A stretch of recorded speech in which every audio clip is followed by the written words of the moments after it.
And I asked him, can diabetes be reversed? I'm seeing patients where, they're losing weight or they're doing certain things and they don't need medication anymore, right? And their glucose levels look like straight lines. It looks nice. And, even then, he would say, no, it's not reversible. And I remember in that moment, my heart just sank to the floor. It just rock bottom, like just gut punch, sank to the floor. The reality is if 88% of us are metabolically defunct, it just goes to show a lot of it has to do with our environment, not our genes, right? And so with that being said, if you can fix those other metabolic factors, that's going to help you big time. Intermittently fasting can lower inflammation markers like CRP and TNF-alpha. Another thing is I want you to really focus on cellular toxicity. If you've never done it, don't give up. Try this. I'm telling you, it changed the game for me. I had managed my sugar with lifestyle alone. When I learned how to control my thoughts about food, change my relationship with food, stop overeating, I got off medication, completely managed. Diet and exercise are essential, but they're not enough for everyone. And reversal, true reversal, depends on factors of how long you've had it, your predisposition, the metabolic damage, and your ability or the wiseness or the thought and the belief that if you target every root cause of insulin resistance, not just weight loss, you can reverse this thing. So big picture, right? Diabetes management means your sugar's controlled, right? With or without medications. Diabetes reversal is more you're off medications, you're controlling your blood sugar. And then the ultimate, most insulin sensitive reversal is when you can get carbs back in your life and eat in a way where you did as a kid, where you could have some carbs and nothing bad would happen.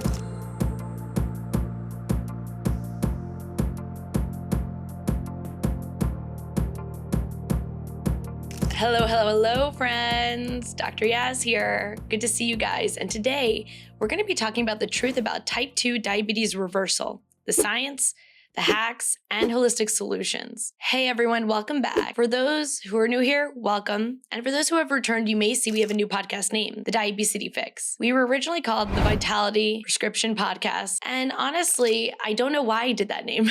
All I talk about is diabetes and weight loss. And the reality is that's not going to change anytime soon. So we did change the name. And as you know, if you've been listening, my program, The Diabesity Transformation Method, is all about that. So we decided to change our name to fit that. Anyways, I'm super proud of what my team has done and everyone in our program who's rocking it. And so I thought today would be a really good time to talk about the main thing I do, which is type 2 diabetes reversal. And so if you're new here, don't forget to hit that subscribe button, give this episode a like, give me your comments. I want to hear them. And that way we can help keep bringing you new evidence-based health content to help you reverse your diabetes. Now today we're diving into a very debated topic in healthcare, type 2 diabetes reversal.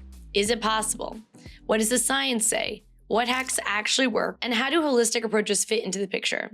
So before we kind of dive into that, I just want to say this is a kind of time where I feel people are not as motivated, maybe, right? It's after the new year, not too close to summer. And I feel like sometimes we're sort of really not feeling it. So I thought this is the best time for me to plant a seed to really get your mind believing what is possible. So I'm a traditional medical doctor, but as you know, outside of my medical practice, I have my online program, which is a holistic coaching program and completely different than what I do in my normal office. There's multiple ways to reverse diabetes, okay? And if I'm honest with you, I'm ashamed to say this, but I didn't believe diabetes was reversible. When I was in my training, I went to Mount Sinai, very classically trained. I'm triple board certified, not only in endocrinology, but also obesity medicine, a certified health coach. And, we were taught traditionally that diabetes was not reversible. So as you know, from my history, I have a history of diabetes and a big family history of diabetes. And not only a lot of family history of diabetes, but a lot of death from diabetes. I've lost multiple uncles and my grandfather from diabetes and lost 2 grandmothers to cardiovascular disease, probably secondary to things like insulin resistance and obesity. The reality is that my genetics are not with me here,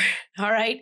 And so when I became an endocrinologist, or the reason I became one, growing up, I always believed I was going to be a doctor, I'll be honest. And the reality is because my mom was a nurse, right? And started my dad's practice with nothing. So I believed almost anything when it came to that was very possible, right? I had this self-belief, seeing my parents do it, coming from, both of them were not wealthy growing up. Both my parents grew up very poor. Both my parents worked their butts off and started my dad's practice. I had a belief, right, that I could have my own practice because my parents already did it. And that's how belief works. We believe what's possible because we see it. The real difference, though, I find as I've gotten older and I started making my own path, with my career and different things in my life, including diabetes reversal, was that even though I didn't see it, I didn't have it modeled for me, believing it was possible. And it started with little things. Like example, I wrote my own book and it became a bestseller. And when I did that, no one showed me that before, but I believed I could do it. And that thought, that was all I really needed. Once I did that, it turned into my emotions, which was motivation, the action of doing the work, and then the result of getting a bestseller. And once you do things like that for yourself, really believing in something and then putting it into action, right? So letting a thought control your emotion, leading to an action and a result. Once you truly believe something, right? You have a thought that leads to an emotion, an action, and then a result. You could start doing that with other thoughts. You realize that your thoughts are very much controlling the narrative here. So what I implore you in this episode to do, listen to the science, listen to the stories, and understand that diabetes is reversible for most people. Not everyone, but most people. And I'll tell you the exceptions and how to find out if that's not your case, okay? But anyways, the point of this story is that when I was going through my medical training and,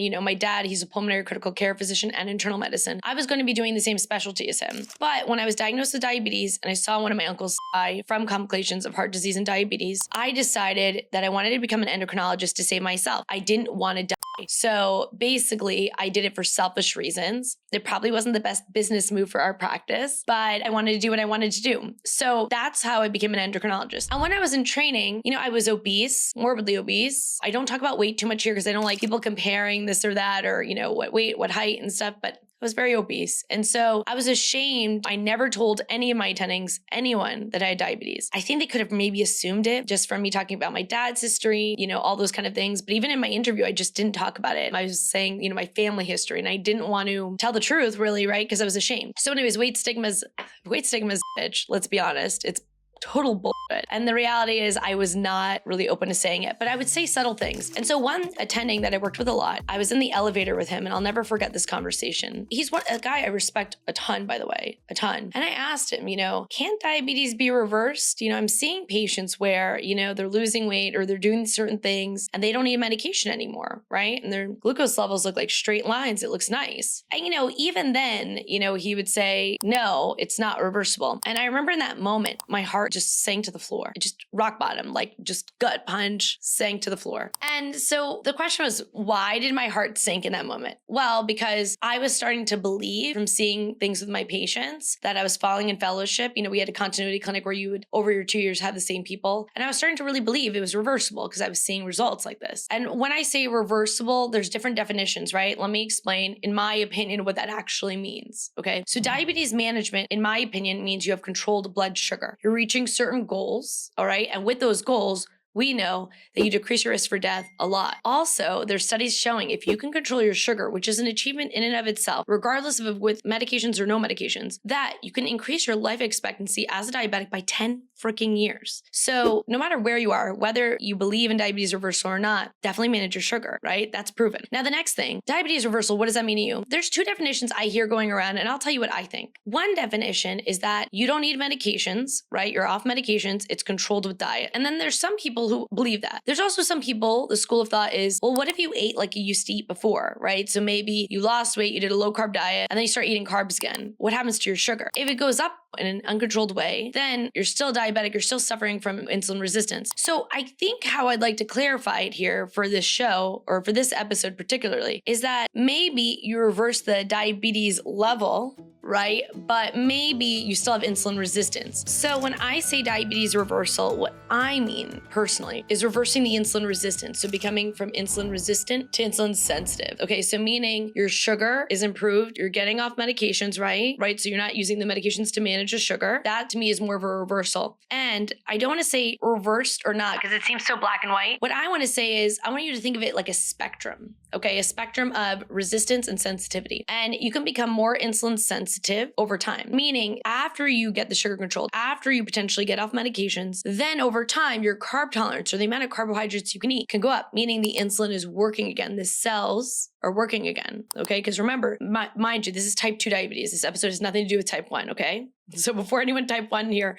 please, this is not for you, okay? So for my type 2 diabetics, right? For my pre-diabetics, those with insulin resistance, making yourself insulin sensitive is what's gonna make your insulin work. And if your insulin can work, you can have some sugar and it will come down. So I don't say it as reversed or not reversed like this way. It's more, can you have foods again without going crazy? And that means you've really reversed your insulin resistance. So big picture, right? Diabetes management means your sugar's controlled, right? With or without medications. Diabetes reversal is more you're off medications, you're controlling your blood sugar. And then the ultimate, most insulin sensitive reversal is when you can get carbs back in your life and eat in a way where you did as a kid, where you could have some carbs and nothing bad would happen. If you go back to your old lifestyle, you do the things you used to do that got you into this mess in the first place. And we're going to talk about major causes, and I guarantee you have not heard of most of these, okay? Maybe half of them, but a few of them I know you will not have heard about, and they're going to get you thinking. Well, if you go back and you do all the things that got you there in the first place over the years, yes, it's going to come back, regardless of if your weight comes back or not. Usually though, I find these things come in tandem. So you may have had a situation where you've gotten your diabetes very controlled, you've lost the weight, and then the sugar starts coming up, the weight starts coming up, or vice versa, and then it comes back. I don't think it's that controversial. People make it controversial about diabetes reversal, but I don't. I think if you reverse causes of insulin resistance, you will become insulin sensitive. If you're insulin sensitive, you should be able to have carbs without it going crazy, and in addition, get off medications. So that's all I have to say for this initial blurb. And then with that in mind, let me get you believing, because the sooner you believe, the sooner you have that thought, the emotion of motivation is going to be coming, and then the action of reversal will happen. So all I have to do is give you enough evidence that you can actually do this. So anyways, I'm happy to say, even though I was ashamed I didn't know diabetes was reversible, I do know it is now. I'm living proof. I'm not on medication, I can have carbs, and it doesn't go crazy. Now, do I still eat in a very certain way? Absolutely. I don't want that coming back. I don't want to put on the weight again. I don't want to be in pain. I suffered from severe sciatica, severe neuropathy. I don't want to deal with any of that ever again. And more importantly, I want to end generational diabetes in my family. Both my parents were morbidly obese when they got married. They both suffered from insulin resistance. My dad with type 2 diabetes. I don't want my kids to have to go through that. That's the reality. My kids should never, ever have to go through that. If I play my cards right, God willing, that's exactly what happens. So that's my next goal now that I fixed it for me, is helping the next generation and our current generation do the same, because it's a ripple effect. If you learn it, you can teach it to someone else. You don't have to be triple board certified like me to be able to learn this and then help others do the same. So with that being said, let's get into it.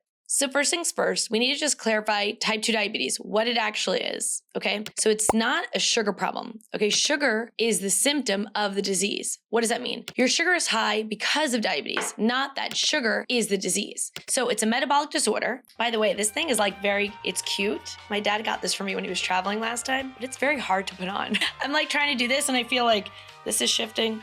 All right, whatever, I give up. Okay, diabetes is a metabolic disorder, okay? Fundamentally driven by insulin resistance, a condition where your cells don't respond to insulin, causing your blood sugar levels to rise. But here's the kicker. By the time you're diagnosed, insulin resistance has likely been there for years. And you guys probably know that. How many of you listening to this are like, yeah, I was pre-diabetic forever. And then all of a sudden my doctor calls me and tells me I'm a diabetic. And I'm like, why didn't anything happen before, right? Why wasn't this checked? Why wasn't this fixed? Why did I wait a year to get my labs done? It's garbage. The reality is once you're pre-diabetic, I like to think of it this. Have you ever heard of pre-pregnancy? No, you're pregnant or you're not. So in my opinion, the biggest issue with diabetes reversal is that when people are pre-diabetic, we're not on it. Right? You're already having insulin resistance. You're pre-diabetic, you're insulin resistant. We need to do work now. And if you do it then, man, that's the way to do it. It makes it so much quicker, so much easier. And actually, that's a big point to bring up. It's funny. People are like, the minute your A1C hits a certain level, you're diabetic forever. But if you're pre-diabetic, you can reverse it. So I think it's so interesting how people argue about diabetes reversal, because it's kind of like, if you can reverse pre-diabetes, gestational diabetes, why is type 2 not reversible to you? What part of that makes it that different? Because the sugar went up 10 more points? That means it's not reversible anymore? Doesn't make sense, right? Anyways, so that's the issue, right? So you have insulin, it's supposed to open the cell door. There's insulin receptors on top of your door of your little cell. The insulin's supposed to open it up like a key, and then the glucose goes in. Doesn't happen? Well, then it's gonna stay high. That's diabetes in a nutshell. The other thing is, we're told it's just genetic, right? You have this genetic history, you're gonna get it. And yes, that happened to me, but it didn't happen to my brother. And so I will say, genetics plays a role, but he did that lifestyle and diet before I did. He's a little bit younger than me, so he started when I did, and it didn't happen to him. So even if you have a family history, you can definitely reduce your risk and even reverse the disease through targeted lifestyle changes. In my opinion, which may be a little more aggressive than most, but only because of what I've been through. I think if you have a crazy family history, especially on both sides, you should be on that before it ever comes, right? You should already be living in a certain way and eating in a certain way that fits your genes. A key stat here, by the way, is that 88%, and some say 93% in some studies, of adults in the US have some degree of metabolic dysfunction, even if they don't have diabetes yet. The reality is if 88% of us are metabolically defunct, it just goes to show a lot of it has to do with our environment, not our genes, right? And so with that being said, if you can fix those other metabolic factors, that's gonna help you big time. So let's get into the reversal. Is it reversible?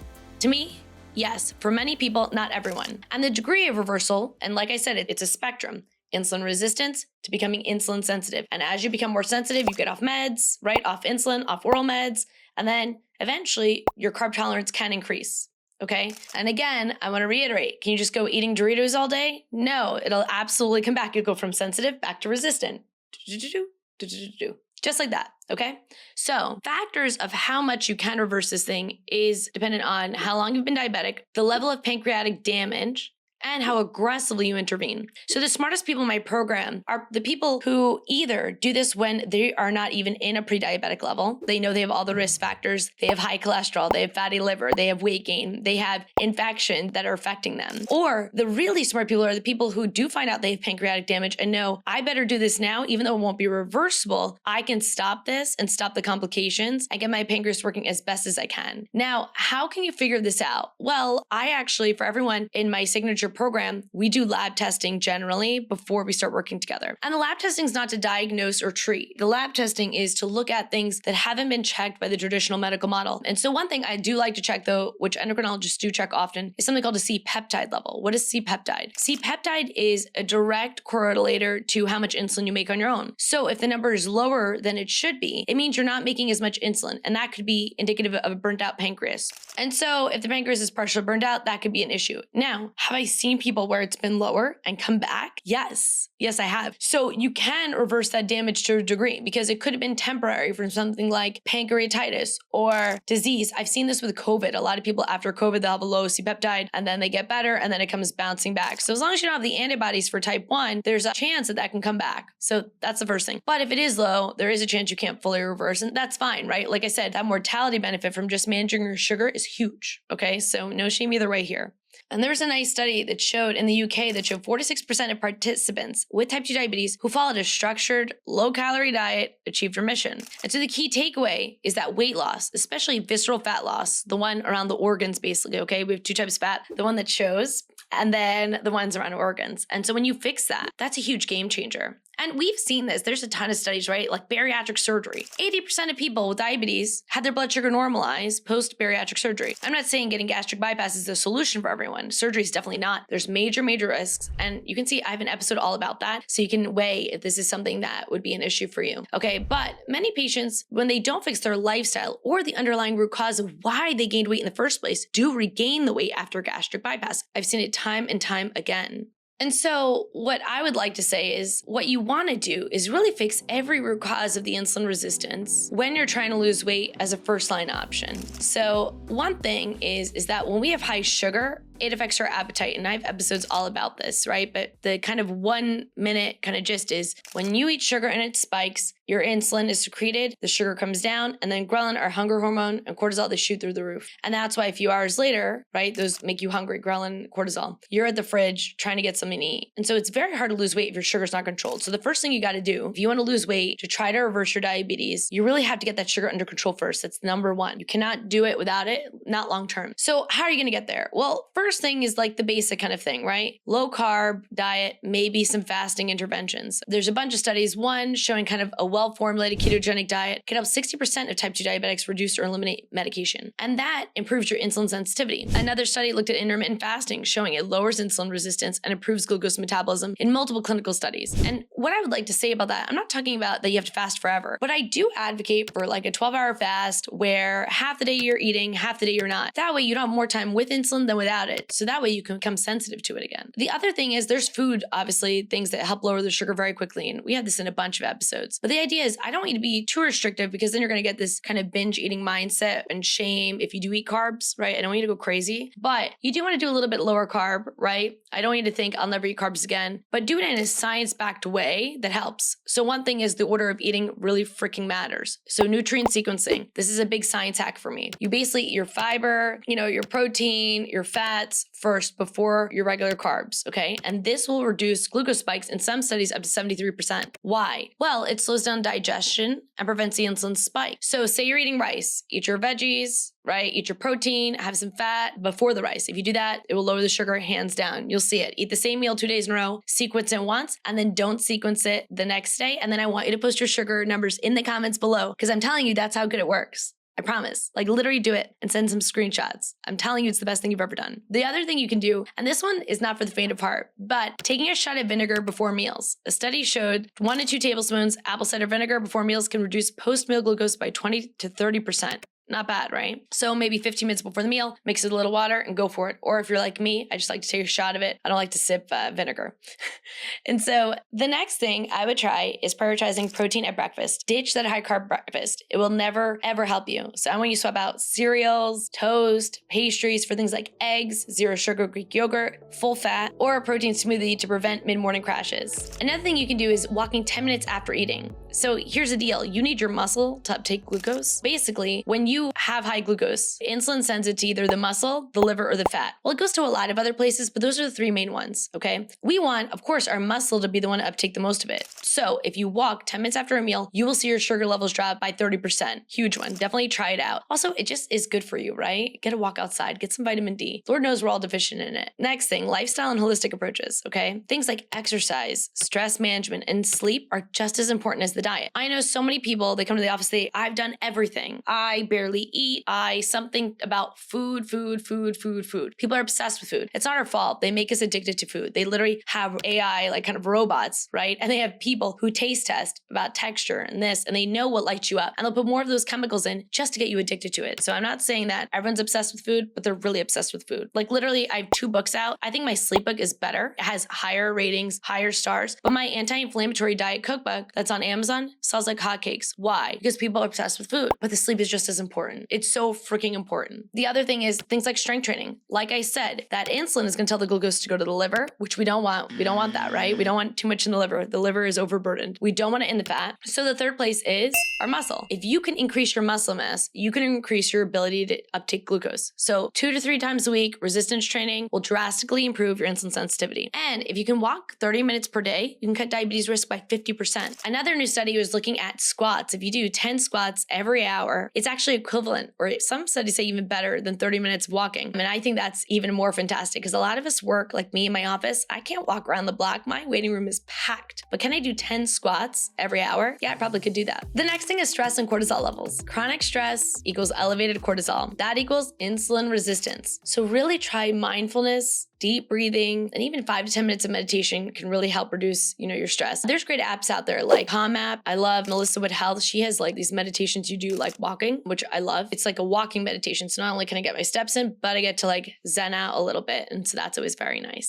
So another thing is sleep and blood sugar regulation. See, less than 6 hours of sleep, your insulin resistance can increase up to 50%. So I want you doing a couple things. One is, oh, by the way, in my sleep book, I should mention, we do have some meditations to like kind of zen you out because a lot of times we stay up because of anxiety.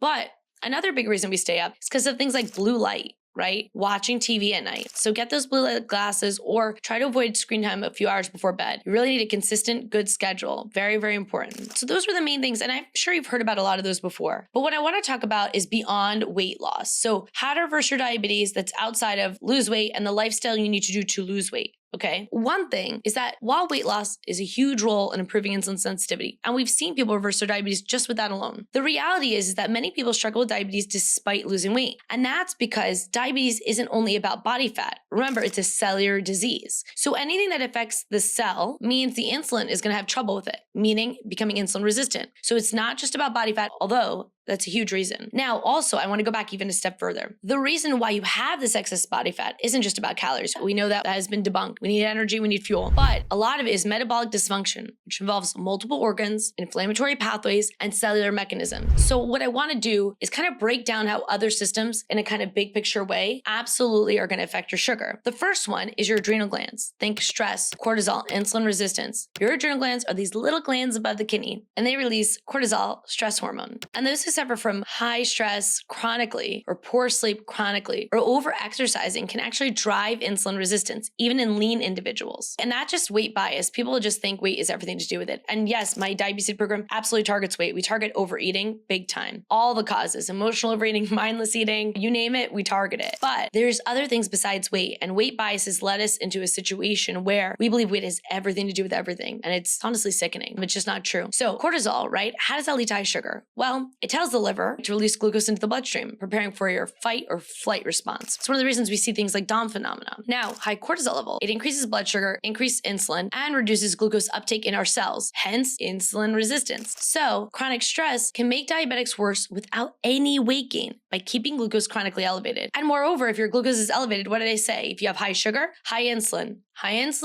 high weight, period, it's connected. Now, what is the solution? I want you to really work on that stress reduction, mindfulness, deep breathing, yoga, proper sleep. I want you to not overtrain. These high intensity workouts for some people doesn't help. If it works for you and you find you actually feel great after a high intensity workout, I know some people are like that, totally fine. But if not, maybe consider something a little bit less intense, okay? The next thing is the liver. I don't think we talk about the liver nearly enough. This is the body's glucose factory. Your liver is a key regulator in blood sugar levels. And when it becomes dysfunctional, think fatty liver, inflammation, toxicities. It pumps out too much glucose even when you don't need it.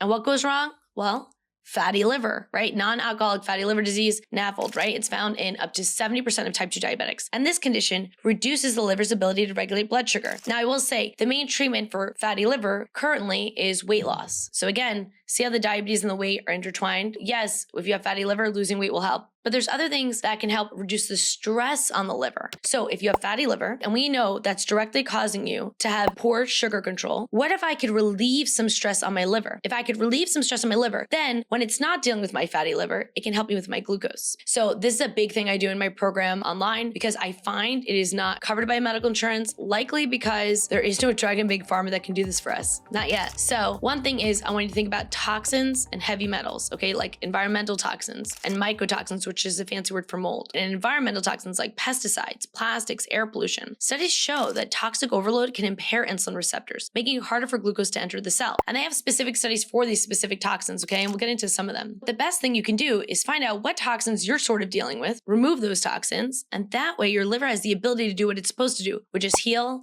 detoxify, and most importantly, help your sugar. There's also something called fructose overload, like excess fructose. Think sugary drinks, processed foods. That's directly converted into fat in the liver, worsening insulin resistance. So if we can reduce the load in the liver, lower the sugar, that's gonna help. Another thing is you can increase things like cruciferous vegetables like broccoli, kale, Brussels sprouts. Those have ingredients in it to help support liver detox. And we can go into that in another episode. That's a whole episode in and of itself. The other thing is I want you to cut back on ultra processed foods, think like hot dogs and stuff, and glucose-laden drinks, dry fatty liver disease. There's a lot of supplements out there that can help. And the best thing is to see a professional to really, pair these together for you to really help support liver detoxification, because one little supplement is not going to do the job. You need a full protocol. And just like you took years to build up those toxins that eventually cause cellular damage to you, it's going to take time to remove it. It's not something you're going to do a 1-month detox and then fix everything. Absolutely not going to happen. The next thing is your kidneys. They are blood sugar filtration. So they filter out excess glucose through the urine. So the kidney filters out excess glucose through the urine when the blood sugar levels are too high. I want you to think,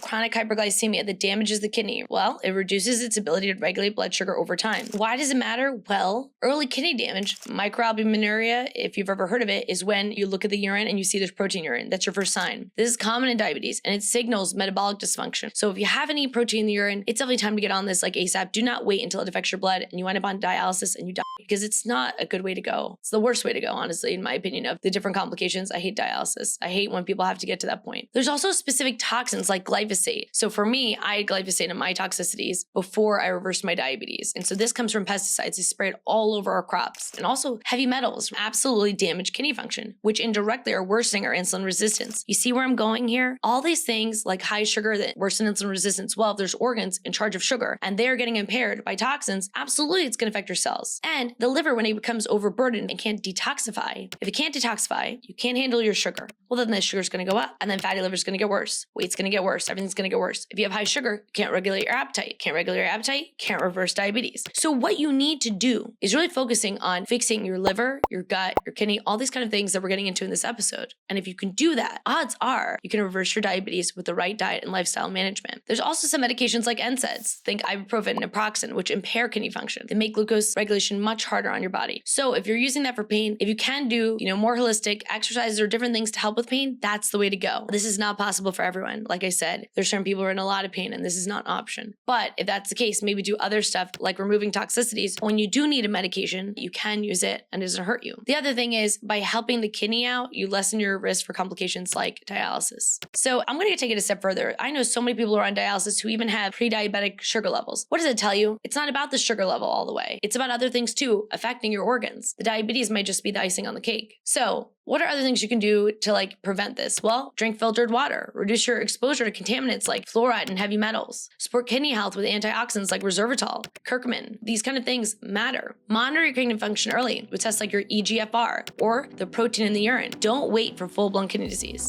The other thing I would entertain that you do is reduce your inflammation and insulin receptor dysfunction. Think chronic inflammation. It's a huge driver for type 2 diabetes. It damages insulin receptors, mitochondrial function, which is basically the energy powerhouse of the cell. Mitochondria is just a fancy word for energy. And by the way, I want to say, you get your mitochondria from your mama. That comes from your mom. So your energy, your drive, all mama, baby.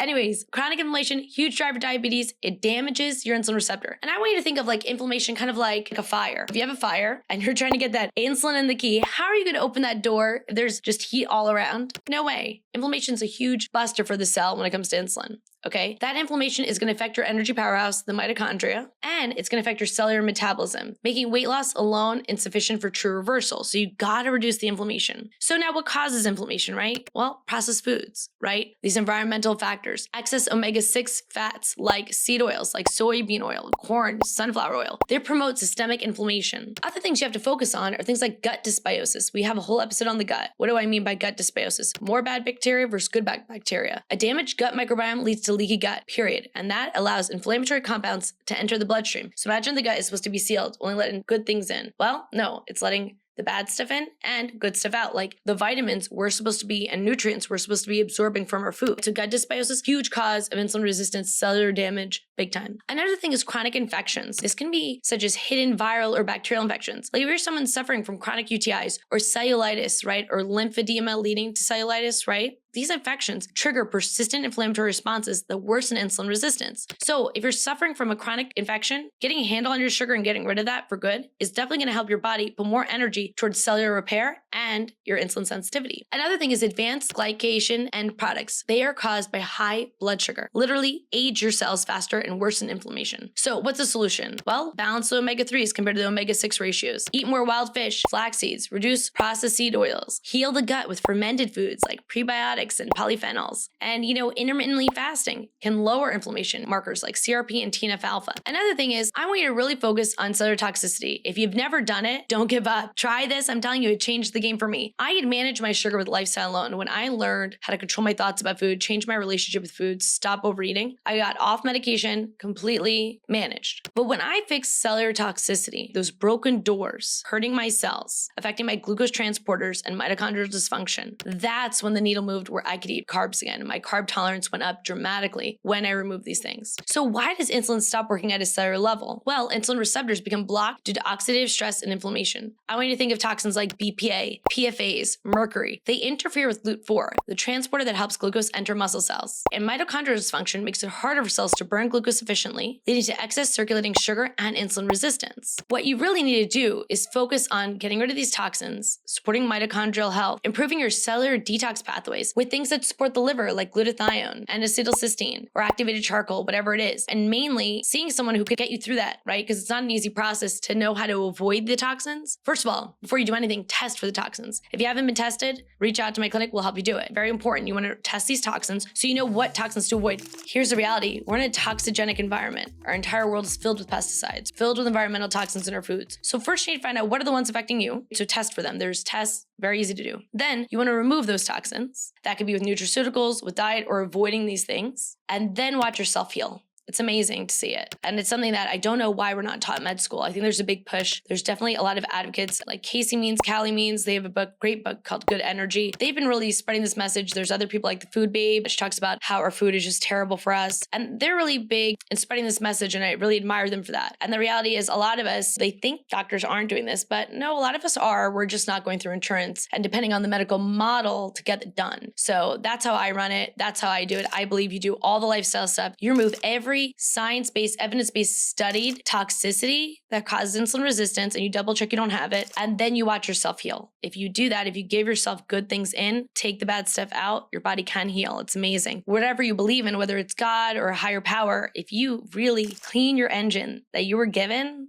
your body can do miraculous things. And I also want you to remember that if something worked for someone else, don't just believe that's it, you're done. Try something different, because these insulin resistance factors can be outside of weight. And maybe it is the weight, but then you have to think to yourself, well, why do I have this weight issue? Okay. Could be things like toxic exposures, organ dysfunction. So something to definitely consider. Get rid of those heavy metals, those pesticides, those molds. Besides finding someone who can coach you into the right lifestyle and diet and control your thoughts about food to help you really change your relationship with dieting. The other thing I want you to do is get personalized lab testing. Look for toxins, gut health, inflammatory markers, metabolic dysfunction, and check your insulin levels. It's crucial for those who don't respond to diet and exercise alone. I'll put it this way. There's a nice study Kaiser did, and Kaiser Permanente, they looked at people who do diet and exercise for diabetes reversal. Only 1 in 400 could do it. It means for a lot of us, it's not enough. We have to change our relationship with food to lose the weight. We need to address root causes like heavy metals, inflammation, and gut health to unlock the body's ability to regulate glucose naturally. So another proof I wanted to look at, which shows how much lifestyle matters, but also that diet and exercise aren't the end-all be-all, so it actually proves 2 points, is the diabetes prevention program. Our office runs a diabetes prevention program, definitely something we do in our regular clinic. This is something that showed a major clinical trial. They found intensive lifestyle changes, which is a mix of healthy diet, exercise, and weight loss, reduce your risk for diabetes by 58% in those high risk. So that program is a government-run program for those with pre-diabetes, okay, not diabetics. And it can reduce the risk a lot in their study. But here was the catch. Not everyone in the study reversed their diabetes or pre-diabetes. So what does that tell you? Lifestyle and exercise is not enough. And that was in pre-diabetics. Now in diabetics, it's 1 in 400 in the other study that showed diet and exercise alone wasn't that. And the study that did show good results for those with pre-diabetes, that diabetes prevention program was not just you do it on your own. They were being coached. So they were really getting coached in this lifestyle, and for a lot of them over a year. So it just goes to show it's not always enough for everyone. And I think the point is when you're looking at that diabetes prevention trial that showed for pre-diabetics, you can prevent it with lifestyle for a good, it was over 50% of the people. The people who didn't, it wasn't their fault. It's just that they weren't addressing the root cause of their issue, bringing me more into those toxicities, right? Other things that people are just not looking at. The other thing is there's not programs out there, I think besides my own, that target the sugar with the right diet and coaching, the weight with changing your relationship with the food, and then in addition, removing those toxicities. I do it all in it. And the reason is because our program is the only one I know of its kind that we target every cause of insulin resistance. And by doing that, that's why we achieve our diabetes reversal numbers that we do. And that's why I do it outside of the clinic. It's something that takes commitment. And yeah, insurance doesn't cover it. It's not cheap to do these kind of things. But is it worth it? In my opinion, yes. I want everyone to feel as good as I do. I'll be honest. And the reality is there's other studies outside of that government-run study, which is like Kaiser Permanente's KP Enrich trial. That study looked at how access to healthy foods and nutrition education influenced diabetes outcome. The result? Well, improving diet quality led to better glucose control, metabolic health, but again, not reversal. And that's the point. There's another program, the HALT program, Health Achieved Through Lifestyle Transformation. Kaiser Permanente, South Sacramento, they developed a program looking at whole food, plant-based diet, and lifestyle coaching for diabetes and heart disease patients. And many participants saw dramatic improvements, and some even achieving medication-free glucose control. But the results varied. Diet and exercise are essential, but they're not enough for everyone. And reversal, true reversal, depends on factors of how long you've had it, your predisposition, the metabolic damage, and your ability or the wiseness or the thought and the belief that if you target every root cause of insulin resistance, not just weight loss, you can reverse this thing. So I hope I've given you enough food for thought here, and it's something that you can do. So you just have to believe it and then do it. Now, if you're confused, there's so much going on and you're struggling despite making lifestyle changes, don't get discouraged. You just may need a personalized approach, whether it's targeting the inflammation, detoxifying from toxins, or even using medications as a stepping stone. With that being said, reversing type 2 diabetes isn't just about losing weight. It's about restoring your whole body metabolic function. And most of you are defunct in this. 80 98%, 93% in some studies have a metabolic disorder. That's everyone. So for those of us who suffer with sugar, we need to lower the sugar first and then fix the metabolic dysfunction. And there's your roadmap for true reversal. And there's one more summary, right? It's not about just losing weight. It's about restoring the whole body metabolic dysfunction. So your roadmap, you want to fix the insulin resistance at the root cause. Think stress, sleep, inflammation, toxins, gut health. You got to support those detoxification pathways like your liver, your kidney, and your gut, and your mitochondria, those energy powerhouses, which play a crucial role. You need personalized testing, okay? Because if diet and exercise aren't working, there is another underlying cause that needs to be determined. And if it's not covered by your insurance, pay for it. Your health is worth it. Like I said, if you can control your blood sugar, you're adding 10 years to your freaking life. That's worth any price. And remember, lifestyle freaking matters. Movement, fasting, food sequencing, all make a huge difference. So tell me, what's your next step? Are you ready to take control of your metabolic health? Starting small and staying consistent, always looking deeper than surface solutions? Because if this episode resonated with you, don't forget to like, subscribe, share, and reach out if you're looking for some help. All right, that's it for this one, guys. I'll see you in the next.